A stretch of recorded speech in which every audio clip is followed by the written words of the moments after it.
Après 6 médailles consécutives au championnat du monde de BMX, Jean Renaud du COS de Laït rentre des derniers mondiaux avec une 6e place. Une petite déception pour le Toulousain dont la préparation a été écourtée par des blessures. Malgré tout, le champion du monde 2008 ne se cherche pas d'excuses.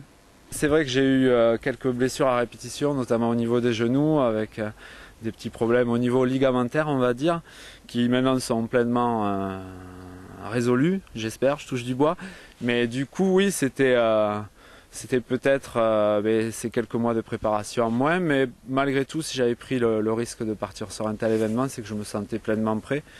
Et je ne me sers pas de ça comme d'une excuse pour justifier ma 6e place, c'est plus une erreur, on va dire, stratégico-technique qui aboutit à cette 6e place, plutôt qu'une défaillance physique, on va dire. Voilà. Une erreur diront certains, un accrochage malheureux pour d'autres. Toujours est-il qu'un incident dès le départ ne pardonne pas sur une course de 45 secondes. Un peu frustrant pour ce professeur d'EPS qui s'entraîne plus de 20 heures par semaine.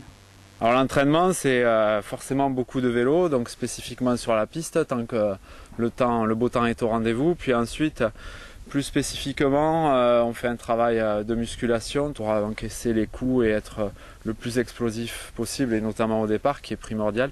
Il est nécessaire de faire un gros travail en musculation, Donc tout ça, c'est complémenté par un travail d'endurance qui se fait lui aussi sur le vélo ou en course à pied, voire en roller, selon les saisons aussi, Et lorsque Jean Renaud alias JR ne s'entraîne pas, il prépare lui-même ses voyages.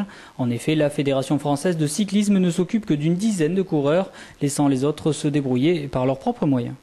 C'est beaucoup de temps, d'énergie, c'est aussi des rencontres, beaucoup de prospection pour essayer de trouver le meilleur compromis, le meilleur rapport qualité-prix, puisque voilà, c'est entièrement à ma charge, et je remercie les quelques partenaires qui me soutiennent dans cette aventure depuis maintenant quelques années, Ce manque de moyens, c'est la principale cause de sa probable non-sélection aux Jeux Olympiques de Londres. Une petite déception, même s'il se réjouit d'avance de la promotion que les Jeux Olympiques feront au BMX.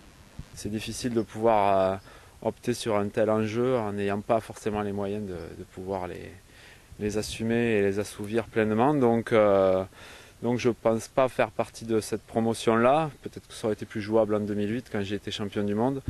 Malgré tout, ça reste très très bien pour le sport, puisque en fait c'est inespéré pour notre sport. Je pense que d'autres sports plus anciens que le nôtre aimeraient à ce jour être au JO. Et c'est une grosse fenêtre médiatique qui s'ouvre pour nous, avec sans doute des répercussions à tous les niveaux. Et l'occasion inespérée de pouvoir montrer au grand public comment se comportent nos coureurs français, puisqu'on a de grosses chances de médailles, aussi bien chez les femmes que chez les hommes,